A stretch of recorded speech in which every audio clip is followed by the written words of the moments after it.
Deputy CM Pawan Kalyan Kakinada పర్యటన నేపథ్యంలో భారీగా బలగాలను మోహరిస్తున్నారు. కలెక్టరేట్లో ఉదయం 10 గంటలకు ఆయన జిల్లా కలెక్టర్, మత్స్యకార ప్రతినిధులు, అధికారులతో సమావేశం కానున్నారు. ఈ నేపథ్యంలో కలెక్టరేట్లో భారీగా బారికేడ్లు ఏర్పాటు చేశారు. కొంతకాలంగా కొత్తపల్లి మండలంలోని మత్స్యకారుల సముద్రంలో కాలుష్యం కారణంగా చేపల వేట సాగడం లేదని ఆందోళన చేస్తున్నారు.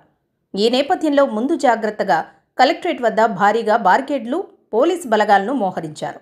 డిప్యూటీ సీఎం పవన్ కళ్యాణ్ సమావేశానికి వెళ్లే ప్రతి ఒక్కరిని క్షుణ్ణంగా తనిఖీ చేసి పంపే అవకాశాలు కనిపిస్తున్నాయి.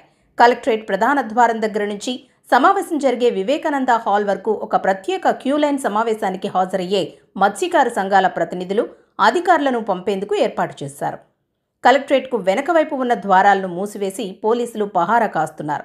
జిల్లాలో డిప్యూటీ సీఎం పర్యటన ఏర్పాట్ల బందోబస్తును ఎస్పీ బిందు మాధవ్ ప్రత్యేకంగా సమీక్షించారు. పవన్ పర్యటించే అన్ని ప్రాంతాలను బుధవారం ఆయన ప్రత్యేకంగా తనిఖీ చేశారు.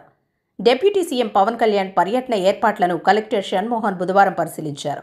కాకినాడ కలెక్టరేట్లో సమావేశం జరిగే వివేకానంద హాల్తో పాటు ప్రాంగణంలో ఏర్పాట్లను తనిఖీ చేశారు. పిఠాపురం నియోజకవర్గంలో పవన్ కళ్యాణ్ పర్యటన ఏర్పాట్లను పరిశీలించిన అధికారులు ప్రత్యేకంగా ఆదేశాలు జారీ చేశారు. ఇక డిప్యూటీ సీఎం పవన్ కళ్యాణ్ పిఠాపురం నియోజకవర్గ పర్యటనకు భారీ పోలీస్ బందోబస్తు ఏర్పాటు చేస్తున్నారు. కొత్తపల్లి మండలం ఉప్పాడలో జరిగే బహిరంగ సభలో పవన్ ప్రసంగిస్తారు. బహిరంగ సభ పరిసర ప్రాంతాల్లో 550 మంది పోలీసులు, అధికారులతో బందోబస్తు ఏర్పాటు చేయనున్నారు.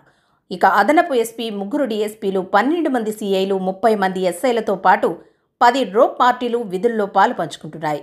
బందోబస్తు నిమిత్తం నియమితులైన వారికి కొత్తపల్లిలోని ఓ ఫంక్షన్ హాల్లో ఎస్పీ బిందు మాధవ్ బుధవారం పలు సూచనలు చేశారు. ఉప్పాడ బీచ్ రోడ్లో 4 వైపులా బారికేడ్లు పెట్టారు. సభ జరిగే ఉప్పాడ బీచ్ రోడ్లో పటిష్ట భద్రతా చర్యలు చేపట్టారు.